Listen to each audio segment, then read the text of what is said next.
Let's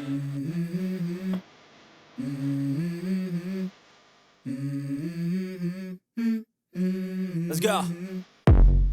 I wake up to a little bit of drool on my pillow, feel like it's gonna be a bad day. Yeah, I'm tired of shit, and the coffee ain't hit yet, damn, ain't that great. I don't wanna go to work, cause my boss is a jerk, and I'm not even that paid.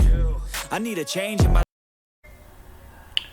Hello guys, and welcome to a new episode of The Football Show. As today I'm going to talk about today's Champions League games, and the creme de la creme, the biggest one, which is the UEFA Champions League, the biggest club competition in the world. You could say the biggest competition in the world as well, if you want to exclude the World Cup, but of course you can't exclude it. But talk about today's games. You've got Barcelona against Olympiacos. It's a game that Barcelona should win. Barcelona, however, recently have not been playing that great. I mean, they scraped the win in the last. They deserve to win in the last. They deserve to win at the end against Girona, but it wasn't, quite straightforward. They had a lot of chances, but it wasn't straightforward because they had to score in the last minute from Arejo. And they got battered by Sevilla. They deserve to lose to PSG. So their performances recently have not been that convincing, especially before the El Clasico. So it will be important for this game for Barcelona to, not only win, but win in a good way, to set a tone in terms of confidence for them ahead of the El Clasico, which is going to be at the Bernabeu. So it's going to be very important for the game for them. So this game is going to be important for Barcelona to win, especially to bounce back in the Champions League after they lost their last game. They're playing Olympiacos again. They should easily win. So I'm going for a 3-0 win for Barcelona. Kairat against Bafus, legendary game. It's probably the biggest game in the Champions League history ever. I'm going for I don't know who's good and I don't know who's bad. So 1-1, whatever. Newcastle United against Benfica. It's the return of Jose Mourinho, this time to St James Park. It was a couple of weeks ago to Stamford Bridge, where obviously Chelsea fans love him for the success he had there. But this time it's a return to St James Park because he obviously has a great connection for Newcastle. Not because he managed them, but because he was assistant with Sir Bobby Robson, and so then Sir Bobby Robson managed Newcastle, and he was a great manager there. And he has great love for Newcastle United, and he said that he would never manage Newcastle United for the because of the love he has for them. So yeah, that's great from Jose's side. And Benfica, obviously they lost the first two games against Karabakh and then to Chelsea, so it's important for them to get the first points, especially if they want to have any chance of being in the playoffs. And they've had a decent run of form recently in the league, except they won all the last games in terms of domestically, except the 0-0 draw with Porto. Newcastle United, they have been kind of in up and down form. They lost against Brighton, but before that they beat Nottingham Forest. They won against Saint-Gilloise, and then they lost to Arsenal. They've been quite inconsistent this season, but they're at home against Benfica, so that should give them quite a boost, and make the players fired up and motivated. So yeah, and they did okay against Barcelona, even though they lost at the end. They won against Saint-Gilloise comfortably. So obviously because Newcastle need to learn more for the previous Champions League campaign in 2023-2024 season, where sometimes they played through the emotions. They played to the occasion. So they've shown in the first two games they can do well, but they need to continue that if they want to have a good run in the Champions League. My score prediction: I'm going for a 2-2 draw. PSV against Napoli. Napoli, I think they lost their last game. I think, if I'm not mistaken, yes, they lost to Torino. So it's again the chance for Napoli to bounce back against the PSV side, who are second in the Eredivisie, 3 points behind the leaders Feyenoord. I'm going for a 2-1 win for Napoli in this game. Bayer Leverkusen against PSG.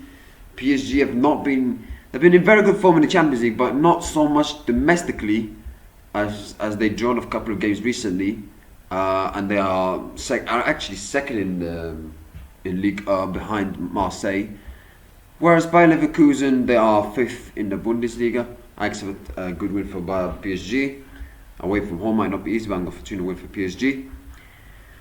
UCL Gilles against Inter, I'm going for a 3-1 win for Inter. Copenhagen against Borussia Dortmund, I'm going for a 4-1 win for Dortmund.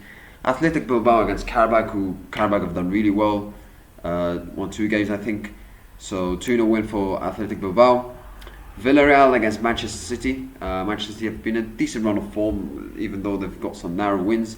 And they're playing against Villarreal, who have had they've had a decent start to the season. They're third in La Liga, above Atletico Madrid, who smashed Real Madrid 5-2.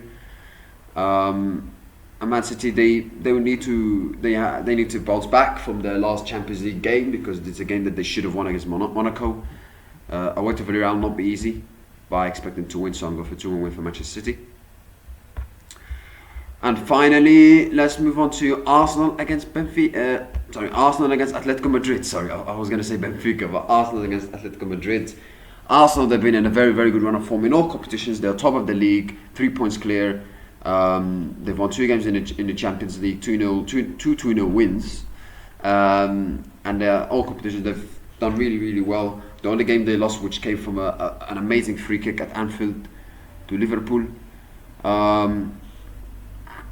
And I've heard some Arsenal fans saying that should they be worried?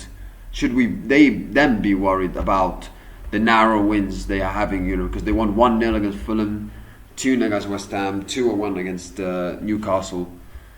I mean, I don't think they should be worried, in my opinion. I mean, they're top of the league, 3 points clear. And I think the game against Fulham, they played well. They were the better team and deserved to win. They just had some moments where they, like for example, they should have had a penalty, but for the Saka moment, but they didn't have it. Arsenal against West Ham, it was a straightforward win. It was not easy because West Ham played with a low block, so they've had good wins. Like I'm not sure where this worry comes from. They've got games coming up where Crystal Palace at home, they're a very good team, so it will not be easy. They've got Atletico at home, which will not be easy. Then they've got Brighton at home in the Carabao Cup, which will not be easy. But then they've got 3 games before the international break, the next international break. 3 easy away games, I would say. Burnley, Slavia Praha and Sunderland easy for Arsenal. But those 3 games at home, they're tricky ones. Crystal Palace, Atletico and Brighton. Atletico Madrid, they've had they've not had a wonderful start to the season in La Liga. They won against Osasuna, and then before that they drew to Celta Vigo, but then before that they won 5-1 against Frankfurt and 5-2 against Real Madrid. So they've not had a stellar start to La Liga season. However, I've heard some, is there a bit of dark arts playing at Emirates? Because I heard before the game, I heard a report, I don't know if it's probably true most likely, that Atletico Madrid made an official complaint to UEFA after players of Atletico where they were training at the Emirates were unable to use showers at the Emirates yesterday after training ahead of the Champions League clash against Arsenal, as there was no hot water. It drained during Atletico Madrid's training session, which led to the squad taking the team bus back in dirty kits to shower at the team hotel.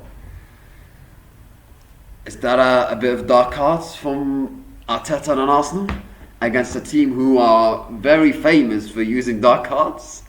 I mean, I don't know, like maybe, but I also heard some journalists saying that that when when Atletico Madrid players supposed to leave at 8:30 p.m. when they were training, as the hot water was made, but because there was no hot water, Atletico Madrid players left before 8:30 p.m. But there was hot water at 8:30 p.m. So was that deliberate from Arsenal, or was it just it happened? So I don't know. But I understand Atletico Madrid why might be Not happy with that because obviously maybe it's a bit of a tactic used by Arsenal. But to be honest, like, does it change much for today's game? Maybe. Maybe Atletico Madrid players will go too footed in to make Arsenal players injured and they'll end their careers or something like that, because we all know Atletico Madrid and Simeone can be, very, very difficult to play against. Not only in terms of tactically, but also like mentally and physically as well. So it will be a difficult game for Arsenal, and also Atletico will play with a low block. I'm pretty sure of that. Even though, although not actually, because it's not guaranteed actually they're going to play with the low block, because I have seen some games where they can actually play attacking wise. They can be more on the front foot, against Real Madrid, against Frankfurt, against Liverpool when they came back from 2-0 down. So even though Atletico are known for being very defensive, it's not guaranteed they're going to be defensive in this game. So let's see what happens. Let's see. It depends how Arsenal control the game, they dominate the game, how they have possession, etc. So we'll see what happens. But my score prediction, I'm going for a 2-1 win for the Gunners. I think Arsenal will win 2-1. That's it, guys. Thank you. I wish you have a nice day. I know it's another video I make today, but thank you. And see you next time. And bye.